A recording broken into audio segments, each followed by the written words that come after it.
کہ بجھے چاند جیسی آنکھوں والی مچھلیاں قریب آ کر سنہری ساز و سامان دیکھتی ہیں اور پوچھتی ہیں یہ تکبر یہاں کیا کر رہا ہے۔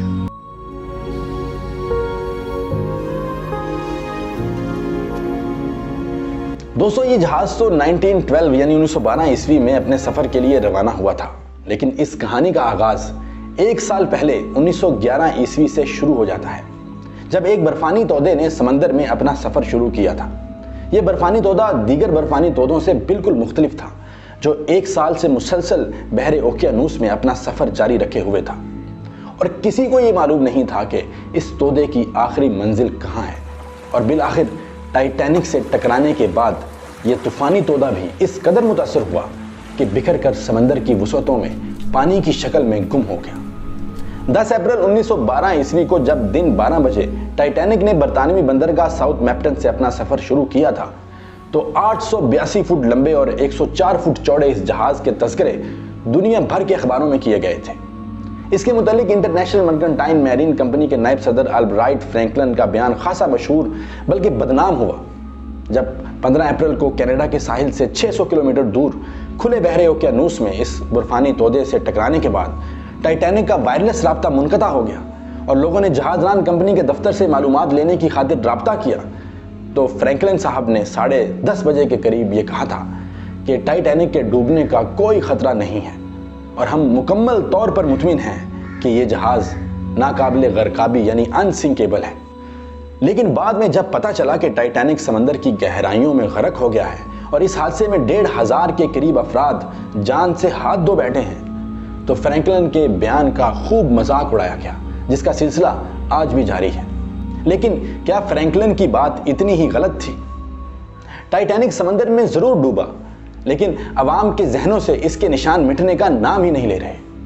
ہر سال اس موضوع پر کتابیں لکھی جاتی ہیں، فلمیں بنتی ہیں، ویڈیو گیمز تیار کی جاتی ہیں اور اخباروں میں نت نئے آرٹیکل چھاپے جاتے ہیں۔ یوٹیوب، ٹک ٹاک، فیس بک، انسٹاگرام اور دوسرے میڈیا پر قسم کی ویڈیوز نشر ہوتی ہیں۔ صرف 20ویں صدی ہی میں کم از کم 4 بحری جہازوں کے حادثے ایسے ہیں جن میں ٹائٹینک سے زیادہ لوگ مارے گئے، لیکن کسی کو ان جہازوں کے نام تک یاد نہیں ہے۔ اس کے مقابلے پر دنیا کے کسی بھی علاقے اور خطے میں چلے جائیے، لوگ آپ کو ٹائٹینک کے حادثے کی ایک تفصیل بتا دیں گے۔ اگر آپ یہ کہیں کہ اس کی وجہ جیمز کیمرون کی بلاک بسٹر فلم ہے تو یہ بات درست نہیں ہے۔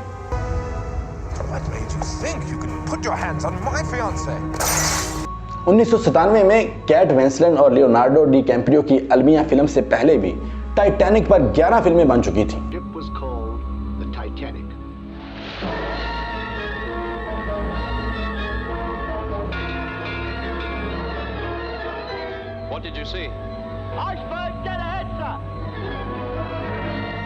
جن میں سے ایک فلم تو غرقابی کے صرف 29 دن بعد ہی تیار ہو گئی تھی، جبکہ سال ختم ہونے سے پہلے 2 اور فلمیں منظر عام پر آ گئی تھیں۔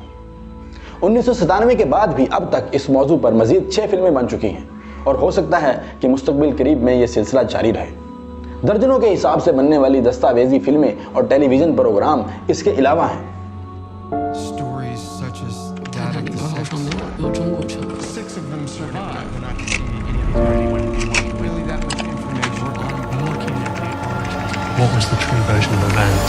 ابھی 2020 میں چین نے دا 6 کے نام سے ایک دستاویزی فلم بنائی ہے، جس میں ان 6 چینی باشندوں کی کہانی بیان کی گئی ہے جو ٹائٹینک پر سوار تھے۔ اس فلم کو بھی دنیا بھر میں پذیرائی ملی۔ اس کے علاوہ بھی ٹائٹینک کے حادثے پر لاتعداد کتابیں لکھی جا چکی ہیں، جن میں فکشن اور نان فکشن دونوں طرح کی کتابیں شامل ہیں۔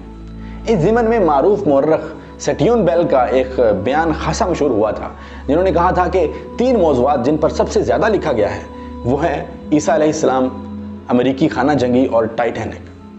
ٹائٹینک پر سب سے پہلی کتاب لارنس بیسلی کی ہے، جو انہوں نے حادثے کے صرف 3 ہفتے بعد لکھی تھی۔ المناک اتفاق یہ ہوا کہ وہ کتاب شائع ہونے سے قبل ہی انتقال کر گئے۔ اس کے بعد جو کتابوں کا تانتا بنتا ہے وہ تھمنے کا نام نہیں لے رہا۔ شاید سب سے مشہور کتاب اے نائٹ ٹو ریمبر یعنی ایک رات جو یاد رہے گی ہے۔ 1955 میں چھپنے والی اس کتاب کے 60,000 نسخے اشاعت کے صرف 2 مہینے میں فروخت ہو چکے تھے اور یہ 6 ماہ تک بیسٹ سیلر کی فہرست میں رہی۔ بعد میں اسی کتاب کی تخلیص ریڈرز ڈائجسٹ میں چھپی جس کے بعد یہ لاکھوں مزید لوگوں تک پہنچ گئی۔ شاعروں نے بھی اس پر خوب طبع آزمائی کی ہے۔ 1985 میں جب ٹائٹینک کا ملبہ دریافت ہوا تو کتابوں اور فلموں کا ایک طوفان سا آ گیا۔ 20 ناول بھی لکھے جا چکے ہیں۔ غرض یہ کہ اس واقعے کی چھوٹی سی چھوٹی جزیات لوگوں کو ازبر ہیں۔ ویکیپیڈیا کی طرز پر ایک آن لائن انسائکلوپیڈیا بھی قائم کیا گیا ہے جس کا نام ہے انسائکلوپیڈیا ٹائٹینیکا، اور اس میں صرف اس حادثے سے متعلق تفصیلات درج کی جاتی ہیں۔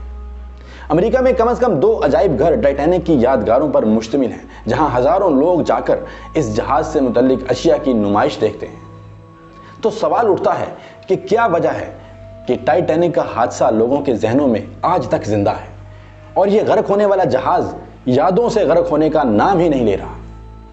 اس کی ایک وجہ تو یہ ہو سکتی ہے کہ ٹائٹینک پر اشرافیہ کی ایک بڑی تعداد سوار تھی۔ وائٹ سٹار کمپنی نے اس جہاز کی روانگی سے قبل جو اشتہار چلائے تھے ان میں اسے دنیا کا سب سے پرتعیش جہاز قرار دیا تھا۔ اس کی فرسٹ کلاس کا کرایہ 870 پاؤنڈ تھا، جبکہ اس وقت برطانوی سپاہی کی تنخواہ محض 20 پاؤنڈ سالانہ ہوتی تھی۔ آپ نے 1997 کی ٹائٹینک فلم میں فرسٹ کلاس کے عمرہ کے عیش و عشرت کی چند جھلکیاں دیکھی ہوں گی اور شاید انہیں جیمز کیمرون کے تخیل کی پیداوار سمجھ کر نظر انداز کر دیا ہو، مگر حقیقت یہ ہے کہ فلم نے اصل سے کمی ہی کی ہے اور بہت ساری اصل چیزوں کو دکھایا نہیں گیا۔ حالیہ ہفتے ٹائٹینک کا نظارہ کرنے کے لیے جانے والی آبدوز ٹائٹن کی گمشدگی کی خبر دنیا بھر کے میڈیا کا موضوع بننے کے پیچھے بھی شاید یہی کہانی ہے۔ آسٹریلیا کی ریسرچ فیلو کرسٹی پیٹریشیا فلینری نے ایک مضمون میں لکھا ہے کہ ٹائٹینک کی طرح ٹائٹن بھی اپنے انتہائی امیر مسافروں کی وجہ سے اتنی توجہ کا مرکز بنا ہوا ہے، جس میں ہر مسافر نے $2.5 لاکھ اس سفر کے لیے ادا کیے تھے۔ اس کے علاوہ اس واقعے میں ٹائٹینک سے وابستگی بھی ہے۔ سوال یہ ہے کہ اگر ٹائٹن پر عام لوگ سوار ہوتے اور ان کا ٹائٹینک سے تعلق نہ ہوتا تو کیا پھر بھی دنیا کے بڑے میڈیا ادارے اس پر لائیو پیج چلا رہے ہوتے؟ حال ہی میں یونان میں ڈوبنے والی کشتی کی مثال آپ کے سامنے ہے، جس میں 650 کے قریب ہلاکتیں متوقع ہیں، لیکن اس اتنے بڑے المیوں کو کتنی میڈیا کوریج مل سکی ہے؟ پھر ایک بات یہ بھی ہے کہ جب ٹائٹینک ڈوبا تھا تو یہ وہ زمانہ تھا جب ترسیل کے جدید ذرائع وجود میں آ رہے تھے۔ ٹائٹینک پر 2 فلمیں اسی سال بن گئی تھیں۔ تار کے ذریعے یہ خبر دنیا بھر کے اخباروں کو بھیجی گئی اور اسے نمایاں سرخیوں میں چھاپا گیا۔ اس واقعے میں بچ جانے والوں کی کہانیاں بہادری، جرت اور ایثار کی داستانیں لوگوں کے دلوں کو چھو گئیں، اور وہ بینڈ جو جہاز غرق ہونے کے وقت ساز بجاتا رہا، کیپٹن جس نے جہاز سے انخلاء سے انکار کر دیا، وہ لوگ جو اپنے پیاروں کو کشتیوں میں سوار کرا کر خود جہاز پر ہی رہ گئے، جہاز ڈوبتے وقت اس پر باقی رہ جانے والے سینکڑوں لوگوں کی چیخ و پکار، جس کی روداد بچ جانے والے لوگوں نے بعد میں میڈیا کے سامنے بیان کی۔ ایک اور وجہ یہ بھی تھی کہ جہاز برفانی تودے سے ٹکرانے کے فوراً بعد نہیں ڈوبا، بلکہ اسے سطح سمندر سے نیچے جانے میں 2 گھنٹے اور 40 منٹ لگے۔ یہ اتنا ہی وقت ہے جتنی بالی ووڈ کی ایک فلم ہوتی ہے۔ اس سلو موشن غرقابی کی وجہ سے کئی داستانیں وجود میں آئیں جو بچ جانے والوں نے بعد میں بیان کی۔ اگر جہاز فوراً تباہ ہوتا تو شاید اتنے ڈرامائی مناظر نہ پیدا ہوتے۔ ٹائٹینک میوزیم کے نائب صدر پال برنر کہتے ہیں کہ ٹائٹینک اور 9/11 ایسے حادثے ہیں جو ہمیشہ یاد رکھے جائیں گے، صرف ان کی دہشت ناکی کی وجہ سے نہیں بلکہ اس وجہ سے کہ وہ ہمیں اصل لوگوں کے ڈرامائی حالات اور وقار کے سبق سکھاتے ہیں، وہ لوگ جنہیں اپنی زندگیوں کے حتمی فیصلے کرنا تھے۔ پھر یہ بھی ہے کہ ٹائٹینک حادثے کے بارے میں کئی سوال ایسے ہیں جو ابھی تک حل نہیں ہوئے۔ جہاز برفانی تودے سے کیوں ٹکرایا؟ ریڈیو آپریٹر نے بروقت واقعے کی اطلاع کیوں نہیں دی؟ وغیرہ۔ لوگوں کو ہمیشہ سے ایسے واقعات اپنی طرف کھینچتے ہیں جن سے کوئی پر اسراریت یا معمہ منسلک ہو۔ ٹائٹینک کے حادثے کو قدرت کی جانب سے انسانی غرور پر تماچا قرار دیا گیا۔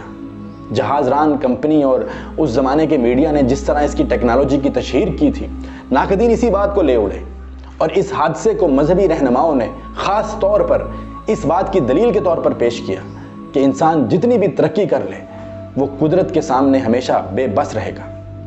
ٹامس ہارڈی کی نظم ٹائٹینک سننے سے تعلق رکھتی ہے۔ اس میں بھی ہارڈی نے انسان کے غرور پر طنز کیا ہے۔ نظم میں دکھایا گیا ہے کہ مچھلیاں، کیکڑے اور دوسرے سمندری جانور سمندر کی تہ میں پڑے جہاز کو دیکھ کر حیران ہوتے ہیں۔ امید کرتا ہوں کہ آپ کو ٹائٹینک کے ڈوب جانے کے باوجود کبھی نہ ڈوبنے کی وجوہات پتہ چل چکی ہوں گی۔ جانے سے پہلے ہارڈی کی نظم کا ایک بند پیش خدمت ہے کہ بجھے چاند جیسی آنکھوں والی مچھلیاں قریب آ کر سنہری سازو سامان دیکھتی ہیں اور پوچھتی ہیں یہ تکبر یہاں کیا کر رہا ہے. With a lot of love and prayers, my name is Rizwan Saeed. اللہ حافظ.